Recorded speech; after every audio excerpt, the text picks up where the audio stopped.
Joker படம் பார்த்தேன் நான். அது எனக்கு படமாக தோணலை, பாடமாக தோணுச்சு. டிராபிக் ராமசாமியை மனசார சொல்லுங்க, நம்ம எவ்வளோ கிண்டல் பண்ணியிருக்கோம். பட் பொதுநல வழக்கை தொடுத்து எத்தனை கேஸுகளுக்கு இருந்து நமக்கு தீர்ப்பு வாங்கி கொடுக்க தெரியுமா? இந்த படத்தை தயவு பண்ணி தமிழக முதல்வருக்கும் பிரதமர் மோடி அவர்களுக்கும் காமிக்க மட்டும் நான் வேண்டிக்கிறேன். சினிமாவை பார்க்குறது அதிகமாக இல்லை, ஆனால் சினிமாவை பற்றி விமர்சனங்களும் கண்டிப்பாக எல்லா பத்திரிகைகளில் வரதையும் படிச்சிருவேன். ஜோக்கர் படம் பார்த்தேன் நான். அது எனக்கு படமாக தோணலை, பாடமாக தோணுச்சு. என்னால் அன்றைக்கி ராத்திரிலாம் தூங்கவே முடியல. என்னென்னா அது ஒரு பாதிப்பு. அது இந்த படத்தை தயவு பண்ணி தமிழக முதல்வருக்கும் பிரதமர் மோடி அவர்களுக்கும் காமிக்க மட்டும் நான் வேண்டிக்கிறேன். இதை ஊடகங்கள் நீங்கள் இதை எந்த அளவுக்கு சப்போர்ட் பண்ணீங்களோ அந்த அளவுக்கு இந்த படம் மேலும் மேலும் உயரும். கவிஞர் சொன்னார், மற்றவங்கெல்லாம் சொன்னாங்க, நீங்கள் ஆல்ரெடி நிறைய பண்ணிட்டீங்கன்னு. எனக்கு அப்படி தோணலை. நீங்கள் நிறைய பண்ணியிருக்கீங்க, இன்னும் பண்ண வேண்டியது நிறைய இருக்குது. அப்போ தான் இது போய் எல்லாத்தையும் சேரும். நான் தேட்டரில் படம் பார்க்கும்போது படித்தவர்களும் பதவியில் உள்ளவர்கள் மட்டுமே என் கூட இருந்தாங்க. நார்மலாக வரக்கூடிய ஆடியன்ஸ் யாருமே இல்லை. அப்போது மனசில் இந்த மாதிரிலாம் நாடு திருந்தணும்னு நினைக்கக்கூடியவங்க நிறைய பேர் இருந்தாங்க. முக்கால்வாசி பேர் அப்படிப்பட்டவங்க தான் இருந்தாங்க. நான் ரொம்ப சந்தோஷப்பட்டேன், இந்த நாட்டுக்கு ஏதோ நல்ல காலம் வரப்போகுதுன்னு. அந்த மாதிரில தயவு பண்ணி எங்களுடைய வாழ்க்கை முதல்ல 5 வருஷம், இப்போ 5 வாரமோ 4 வாரமோ 3 வாரமோ ஆகிப்போச்சு சினிமா வாழ்க்கை. அது நீங்கள் எவ்வளோக்கு எவ்வளோ சுறுசுறுப்பாகவும் நல்ல முறையில் பண்ணுறீங்களோ அந்தளவுக்கு தான் சினிமா நல்ல முறையில் போகும். இந்த படத்தை காப்பாற்ற வேண்டிய பொறுப்பு காப்பாற்றிக்கிட்டு இருக்கிறீங்க, இன்னும் காப்பாற்ற வேண்டிய பொறுப்பு உங்களை சேர்ந்தது. இது எல்லாத்தையும் போய் சேரணும் விரும்புகிறேன். நான் தயவுசெய்து நான் சொன்னதை இந்த முதல்வர், நம்ம தமிழ்நாட்டு முதல்வருக்கும் மோடி அவர்களுக்கும் இந்த படத்தை காமிக்கணும்னு நான் வேண்டிக்கிறேன். நான் ஹிட்லர்னு ஒரு படம் எடுத்தேன் சிரஞ்சீவியை வச்சு. அவர் ரொம்ப கொஞ்சம் ஃபால் டவுனில் இருந்த நேரத்தில் அவருக்கு நான் ஒரு கதையை சொல்லி எடுத்தேன். அந்த படம் பெரிய ஹிட் ஆச்சு. அதுக்கப்புறம் நல்ல பேர் வந்துச்சு அவருக்கு. அதுக்கப்புறம் அவர் அரசியலுக்கு வர்றாருன்னு தெரிஞ்ச உடனே நான் என்ன பண்ணேன், சார் நீங்கள் அரசியலுக்கு வரப்போகிறீங்க, என்கிட்ட அரசியல்வாதினா எப்படி இருக்கணுங்கிற ஒரு நல்ல சப்ஜெக்ட் இருக்குது, அந்த சப்ஜெக்ட் உங்களுக்கு சொல்கிறேன். ஆனால் நீங்கள் என்னை கூப்பிட்டு கேட்டிங்கன்னா அந்த சப்ஜெக்ட் சொல்கிறேன் சார். நீங்கள் 1000 மீட்டிங் பேசுகிறதும் சரி, இந்த ஒரு படம் எடுக்கிறது சரின்னு சொன்னேன். அது அந்த வார்த்தையுடைய உண்மையை எங்கே உணர்றேன்னா, ராஜ்மோகன் எடுத்த இந்த ஜோக்கர் படத்தில் தான் உணர்றேன்.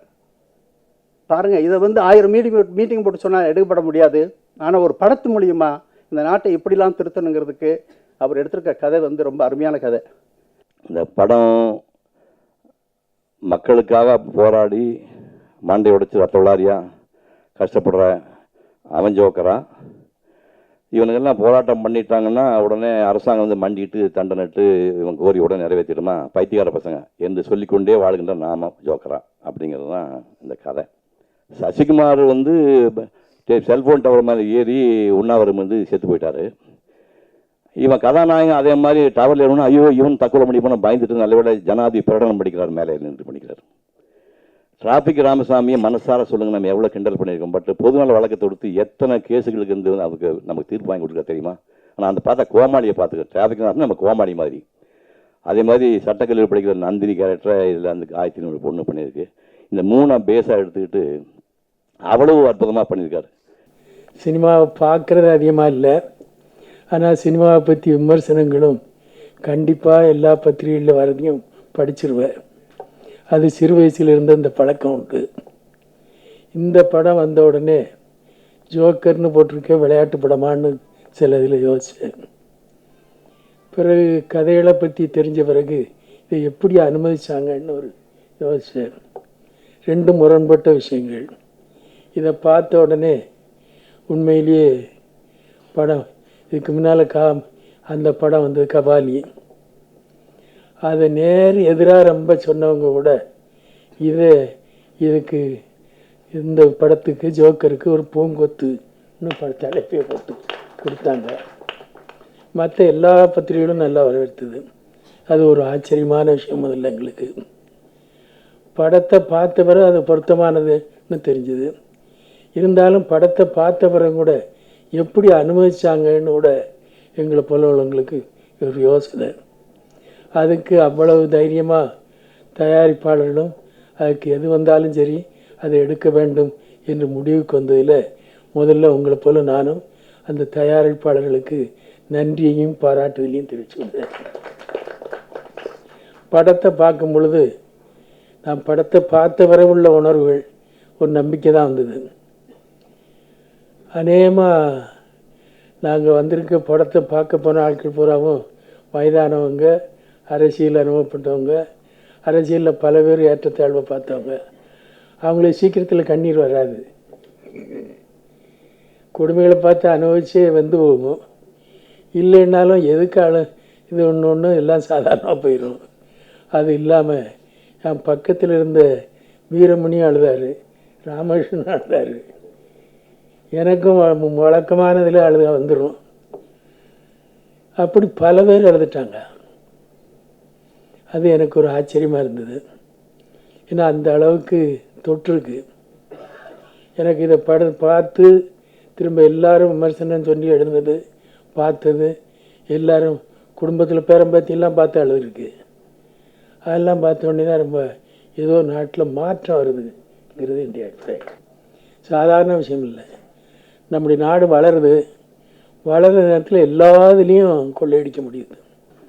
அதுதான் இன்னைக்கு பெரிய கோடீஸ்வரர்லாம் அந்த சின்ன விஷயத்திலோட கொள்ளையடிக்காங்க. அதுதான் உண்மை. அந்த சோறு எவ்வளோ ஒரு கக்குஸ் கட்டுது கழிப்பிடுறதுக்கு ஏன்னா திட்டம் போட்டாங்க 5 திட்டத்தில். கிராமத்தில் பூரா கழிப்பிடம் கட்டணும்னு. கிராமத்தில் நாங்கள் சொன்ன சட்டமன்றத்தில் கூட கழிப்பிடத்தை கட்டுங்க, ஊரில் கட்டுங்க, அதுக்கு தண்ணி வர்றாப்பில் கட்டுங்கன்னா அவன் போட்ட பில்லுக்கு பணம் போடணும் பாருங்கள், திட்டம் போடணும் பாருங்கள். கிராமத்தோட்டிகள் உள்ளதெல்லாம் கிராமம்லாம் ஒரு மலையடிவாரத்தில் இருக்கும், இல்லைன்னா காட்டுக்குள்ளே இருக்கும். காட்டு ஓரத்தில் பெண்கள் போக முடியாத இடத்துல கக்கு கட்டிடுவான். அது பில்லும் போட்டு முடிச்சிடுவான். தண்ணிக்கு வழி கிடையாது. என்ன செய்வா?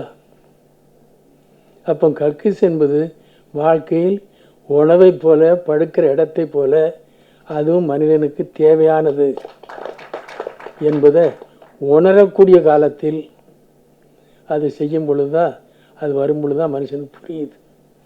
இதுக்கு முன்னால் 1000 எடுத்தாலும் புரியாது.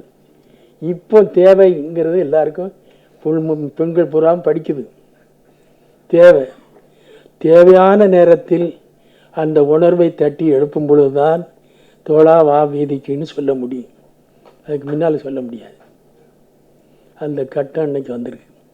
அதில் தான் எல்லா விஷயமும் வந்திருக்கு. நீங்கள் அங்கே எவ்வளவோ கத்தி பார்த்தோம்.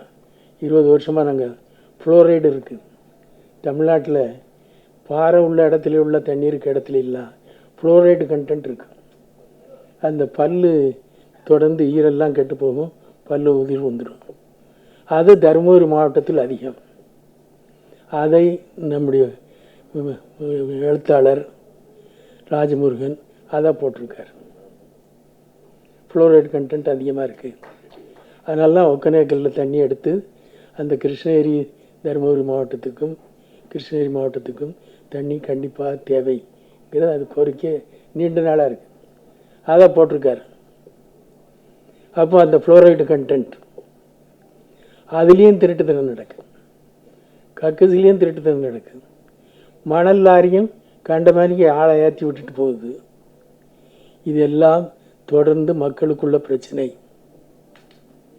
அந்த மக்களுக்குள்ள பிரச்சனை இப்பொழுது அதுதான் நீங்கள் அது வரும் பொழுது எல்லா விஷயத்துலையுமே இன்றைக்கி அந்த அதெல்லாம் ஒரு இடத்துல சொல்கிறாரு, சகாயம் செய்ய வேண்டாம் யாருக்கும், சகாயமாக நடங்கன்னு சொல்கிறார். அப்போ அந்த கேரக்டர் இன்றைக்கி தேவை இருக்குது. சகாயத்தை போல உள்ள கேரக்டர் விரும்புகிறாங்க. அதனால் இந்த படம் துவக்கத்திலிருந்து அத்தனை யதார்த்தமாக வாழ்க்கையை யதார்த்தமாக சொல்வதோடு மட்டும் இல்லாமல் யதார்த்தத்தை சிந்திக்கக்கூடிய உணர்வை, அதுலேயும் மற்ற முந்தின காலத்தில் சொன்னால் சொல்ல மாட்டாங்க, இப்போ எல்லாரும் வாழ்க்கைக்காக தேவை என்ற உணர்வும் படிப்பும் வந்திருக்கக்கூடிய காலத்தில் நம்முடைய தேவைக்காக போராட வேண்டும், தேவைக்காக மக்களை திரட்ட வேண்டும், தேவைக்காக ஒரு எழுச்சியை செய்ய வேண்டும் என்ற உணர்வை ஏற்படுத்தக்கூடியது. நிச்சயமாக இந்த படம் ஜோக்கர் என்பது எதிர்காலத்தில் சிந்திக்கக்கூடியதற்காக தூண்டக்கூடிய ஒரு நல்ல கலைப்படைப்பு. அதனுடைய திறமையான நடிகர்கள், யதார்த்தமான நடிகர்கள் அந்த படத்தை உருவாக்கி மக்கள் மத்தியில் ஒரு மாற்றத்தை கொண்டு வரக்கூடிய ஒரு படமாக திருப்பமாக இருக்கிறது. இது தொடர்ந்து மக்கள் கொடுக்கக்கூடிய ஆதரவும் ஊடகத்தில் உள்ளவர்களும் இது போன்ற கருத்துக்கு ஊக்கம் கொடுத்து நீங்கள் கொண்டு வருவது நம்முடைய நாட்டில் ஒரு மாற்றம். அந்த முறையில் நீங்கள் எடுத்திருக்கக்கூடிய முயற்சிக்கு என்னுடைய நெஞ்சார்ந்த பாராட்டுகள். இங்கே அத்தனை பேரும் அந்த துறையில் உள்ளவர்கள். ஐயா சிவகுமார் அவர்கள் தொடர்ந்து இது போன்ற பல விஷயங்களை சொல்லி வரக்கூடியவர்கள். அவர்களும் நம் ராஜமுருகனும் நம்முடைய லிங்குசாமி மற்ற அத்தனை படைப்பாளிகளும் நெஞ்சார்ந்த பாராட்டுகளை தெரிவித்துக் கொள்கிறேன். வணக்கம், நன்றி.